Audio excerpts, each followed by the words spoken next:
जय गुरुजी, शुक्राना गुरुजी। गुरुजी के प्यारे भक्तों को कोटि कोटि नमन। गुरुजी का सत्संग और पावन वचन सुनकर मन शांत हो जाता है। सत्संग के दौरान गुरुजी ने कहा, बेटा तेरे पैसे का कर्ज भी उतर जाएगा और तेरा दुख भी दूर हो जाएगा। तुम परेशान मत हो। आओ गुरुजी का सत्संग सुनते हैं। इस सत्संग को पूरा सुनो और इस सत्संग को शेयर जरूर करें और भक्तजनों को हाथ जोड़कर निवेदन है कि इस चैनल को सब्सक्राइब करें और हर रोज गुरुजी के सत्संग का लाभ उठाएं। सत्संग का पवित्र आयोजन बड़े धूमधाम से किया गया था। दूर दूर से श्रद्धालु इस सत्संग में शामिल होने आए थे। किसी को मानसिक शांति की तलाश थी, किसी को भौतिक समस्याओं से मुक्ति की उम्मीद थी और किसी को बस गुरुजी के दर्शन करने की लालसा थी।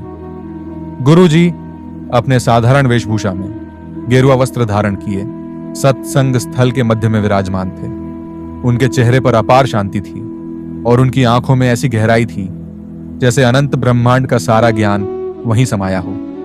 भक्तों की भीड़ सामने बैठी थी, कोई हाथ जोड़कर, कोई ध्यान मग्न, कोई भाव विभोर होकर गुरुजी की ओर निहार रहा था। सत्संग के दौरान एक व्यक्ति गुरुजी के चरणों में गिर पड़ा। उसकी आंखों में आंसू थे।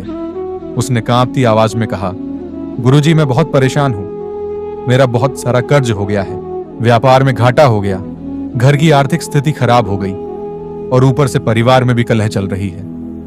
मैं क्या करूं? मेरी तो रातों की नींद उड़ गई है और दिन में भी चैन नहीं है। गुरुजी ने प्रेम से उसकी ओर देखा। उन्होंने उसके सिर पर हाथ रखा और बोले, बेटा धैर्य रख, तेरा कर्ज भी उतर जाएगा और तेरा दुख भी दूर हो जाएगा। तुम परेशान मत हो। भगवान पर भरोसा रखो और अपनी नीयत साफ रखो। मेहनत करते जाओ, सच्चाई के मार्ग पर चलो, सब ठीक हो जाएगा। गुरुजी की वाणी में ऐसी शक्ति थी कि उस व्यक्ति का रोता चेहरा अचानक से शांत हो गया। उसके दिल में जो भारीपन था वह जैसे हवा में उड़ गया। उसने गुरुजी के चरणों को छूकर प्रणाम किया और अपनी जगह पर जाकर बैठ गया। गुरुजी ने फिर सभी श्रद्धालुओं की ओर देखा और कहा, मनुष्य जीवन में कई बार कठिनाइयां आती हैं, लेकिन याद रखो कठिन समय भी ईश्वर की ही देन है। यह हमें सिखाने और निखारने के लिए आता है। अगर इंसान सच्चे मन से मेहनत करे, ईमानदारी से चले और परमात्मा में श्रद्धा रखे तो कोई भी संकट ज्यादा देर टिक नहीं सकता।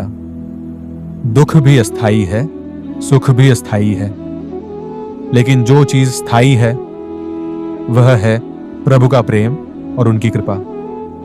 जो इस बात को समझ लेता है वह जीवन के हर उतार चढ़ाव को सहजता से स्वीकार कर लेता है। गुरुजी की बातें सुनकर हर कोई गहरी सोच में पड़ गया। सत्संग स्थल पर एक अजीब सी ऊर्जा थी, शांति और सकारात्मकता की। हर किसी के मन में विश्वास जागा कि जो भी समस्याएं हैं वे दूर हो जाएंगी, बस श्रद्धा और धैर्य बनाए रखना होगा। गुरुजी के सत्संग में जो व्यक्ति रोते हुए आया था वह अब अपने स्थान पर बैठा था। उसकी आंखों में एक नई चमक थी, मानो गुरुजी के शब्दों ने उसकी आत्मा को नया जीवन दे दिया हो। उसका मन अब हल्का हो गया था, लेकिन सवाल अभी भी था, क्या सच में मेरा कर्ज उतर जाएगा? क्या मेरा दुख सच में दूर हो जाएगा? सत्संग समाप्त होने के बाद वह व्यक्ति अपने घर लौटा। रास्ते भर वह गुरुजी की बातों को याद करता रहा। जब वह घर पहुंचा तो उसकी पत्नी ने चिंता भरी आवाज में पूछा, कुछ समाधान मिला? गुरुजी ने कुछ कहा? उसने मुस्कुराते हुए कहा, हाँ, गुरुजी ने कहा है कि मेरा कर्जा भी उतर जाएगा और दुख भी दूर हो जाएगा। बस मुझे धैर्य रखना है और सच्चाई के मार्ग पर चलते रहना है। पत्नी ने व्यंग्य भरे स्वर में कहा, गुरुजी को कैसे पता कि हमारे घर में कितना संकट है? कहने से थोड़े ही कर्ज उतर जाएगा। लेकिन उस व्यक्ति का मन अब पहले जैसा नहीं था। गुरुजी के शब्दों ने उसमें आत्मविश्वास भर दिया था। उसने ठान लिया कि अब वह घबराएगा नहीं, निराश नहीं होगा, बल्कि हिम्मत से हर समस्या का सामना करेगा। पहला कदम, मेहनत और ईमानदारी। अगले दिन से ही उसने अपने काम पर ध्यान देना शुरू कर दिया। पहले जहां वह चिंता और तनाव में डूबा रहता था, अब वह शांत मन से अपने व्यापार को ठीक करने के बारे में सोचने लगा। उसने पुराने ग्राहकों से संपर्क किया जिनसे उसका व्यापार बंद हो गया था। उसने अपने कर्मचारियों से ईमानदारी से बात की और कहा, हम सबको मिलकर मेहनत करनी होगी, तभी हम इस संकट से बाहर आ सकते हैं। धीरे धीरे उसके काम में सुधार होने लगा। जहां पहले ग्राहक कम हो गए थे, अब वे वापस आने लगे। उसका आत्मविश्वास भी बढ़ने लगा। वह हर दिन सुबह उठकर गुरुजी के बताए हुए मार्ग पर चलता। सत्य, ईमानदारी और धैर्य। दूसरा कदम, सेवा और परोपकार। गुरुजी ने एक और बात कही थी, सेवा करो, परोपकार करो, दूसरों की मदद करो। पहले वह सिर्फ अपने बारे में सोचता था, लेकिन अब उसने अपनी सोच बदली। उसने अपनी कमाई का एक हिस्सा जरूरतमंदों की मदद में लगाना शुरू कर दिया। जब भी कोई गरीब व्यक्ति मिलता, वह उसकी मदद करता। कभी किसी भूखे को खाना खिला देता, तो कभी किसी बीमार की दवा का खर्चा उठा लेता। यह सब करने से उसे आत्मिक शांति मिलने लगी। तीसरा कदम, विश्वास और धैर्य। समय बीतता गया, कई महीने हो गए, लेकिन अभी भी सारा कर्ज नहीं उतरा था। एक दिन उसकी पत्नी फिर चिंतित होकर बोली, तुम कहते थे कि गुरुजी ने कहा है कर्ज उतर जाएगा, लेकिन अभी भी हम कर्ज में डूबे हुए हैं। हमें घर भी बेचना पड़ सकता है। उस व्यक्ति ने मुस्कुराकर कहा, धैर्य रखो, गुरुजी ने कहा है तो कुछ अच्छा ही होगा। परमात्मा हमारे साथ है। फिर एक दिन चमत्कार हुआ। एक पुराना ग्राहक, जिसने सालों पहले उससे व्यापार किया था, अचानक उसके पास आया। उसने कहा, भाई, मुझे तुम्हारी बहुत याद आई। तुम्हारे जैसे ईमानदार व्यापारी बहुत कम मिलते हैं। मैं चाहता हूं कि तुम मेरे साथ दोबारा काम करो।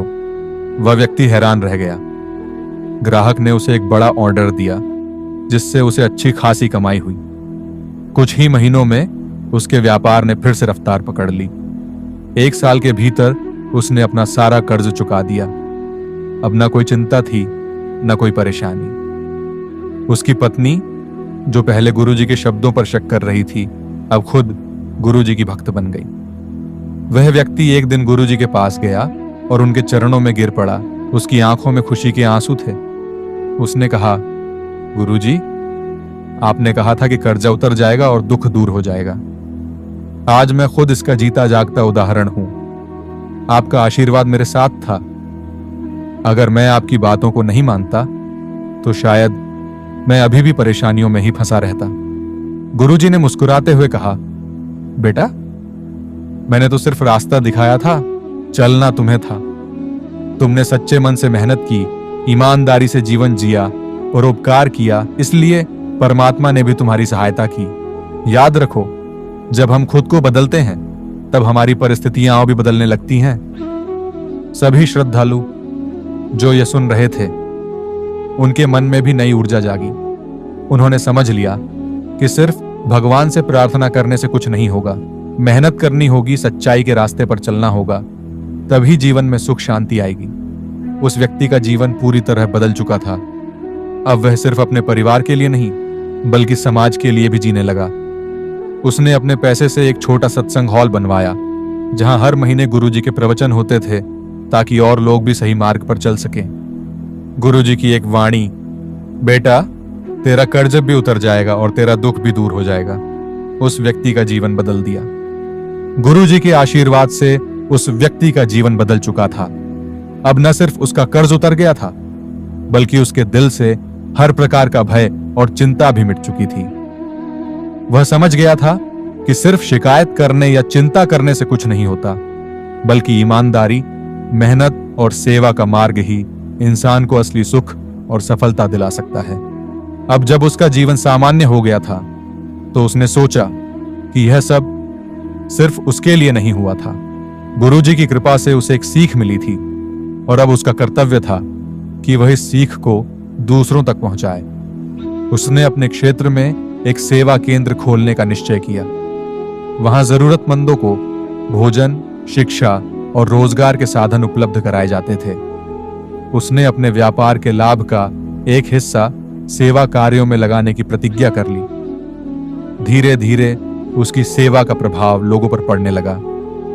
कई गरीब परिवारों को मदद मिली, बेरोजगारों को काम मिला और बच्चों को शिक्षा मिलने लगी। उसने महसूस किया कि गुरुजी की दी हुई शिक्षा सिर्फ उसके लिए नहीं थी, यह एक संदेश था जिसे अधिक से अधिक लोगों तक पहुंचाना आवश्यक था। एक दिन उसने सोचा कि उसे गुरुजी के दर्शन करने फिर से जाना चाहिए। वह गुरुजी के आश्रम पहुंचा। जहां पहले की तरह ही सैकड़ों श्रद्धालु उपस्थित थे। गुरुजी अपनी शांति और करुणा से सबका मार्गदर्शन कर रहे थे। जब उसकी बारी आई तो वह गुरुजी के चरणों में झुक गया और बोला, गुरुजी, आपने कहा था कि मेरा कर्ज भी उतर जाएगा और मेरा दुख भी दूर हो जाएगा। आपकी कृपा से सब कुछ सच हो गया। लेकिन मैं समझ गया हूं कि असली सुख सिर्फ खुद को संकट से निकालने में नहीं, बल्कि दूसरों की मदद करने में है। गुरुजी ने मुस्कुराते हुए कहा, बेटा, यही तो असली शिक्षा है। जब तुमने सिर्फ अपने बारे में सोचा था, तब तक तुम्हें दुखों ने घेर रखा था। लेकिन जब तुमने दूसरों के बारे में सोचना शुरू किया, तो तुम्हारा जीवन भी बदल गया और तुम्हारा हृदय भी शांत हो गया। यही जीवन का असली उद्देश्य है, सेवा, परोपकार और सत्य के मार्ग पर चलना। गुरुजी ने आगे कहा, हम सब यहां कुछ सीखने और सिखाने के लिए आए हैं। दुख, कर्ज, परेशानियां, ये सब जीवन के अस्थायी हिस्से हैं, लेकिन जो सीख हमें इनसे मिलती है वह स्थायी होती है। अगर तुम इसी तरह सेवा करते रहोगे तो तुम्हारा जीवन न सिर्फ तुम्हारे लिए बल्कि अनेकों लोगों के लिए प्रेरणा बनेगा। उस व्यक्ति ने प्रण किया कि वह इस पथ पर निरंतर चलता रहेगा। गुरुजी के चरणों में उसने कृतज्ञता व्यक्त की और वापस अपने क्षेत्र लौट आया। अब वह केवल अपने परिवार के लिए नहीं, बल्कि समाज के लिए भी जी रहा था। इस सत्संग से हमें यह सीख मिलती है कि जीवन में कठिनाइयां आती हैं, लेकिन वे हमें तोड़ने के लिए नहीं, बल्कि सिखाने के लिए आती हैं। अगर हम गुरु के मार्गदर्शन में सच्चाई और सेवा की राह पर चलते हैं, तो हर समस्या का समाधान मिल जाता है। तो अगर आप भी किसी कठिनाई में हैं, तो घबराइए मत, धैर्य रखिए, सच्चे मार्ग पर चलिए और सबसे महत्वपूर्ण बात, दूसरों की मदद करिए। जब आप किसी और के दुख को दूर करने का प्रयास करेंगे, तो आपका अपना दुख भी स्वतः ही समाप्त हो जाएगा। जय गुरुजी। शुक्राना गुरुजी। गुरुजी के प्यारे भक्तों, आज का सत्संग आपको कैसा लगा? कृपया कमेंट करके जरूर बताएं। इस सत्संग को अपने रिश्तेदारों और प्रियजनों के साथ साझा करें, ताकि उनकी आत्मा भी परमात्मा से जुड़ सके। यदि आपके मन में कोई उलझन है, तो उसे हमारे साथ साझा करें। हम आपके मन की उलझन को सत्संग के माध्यम से समाधान लाने का हर संभव प्रयास करेंगे। शुक्राना गुरुजी।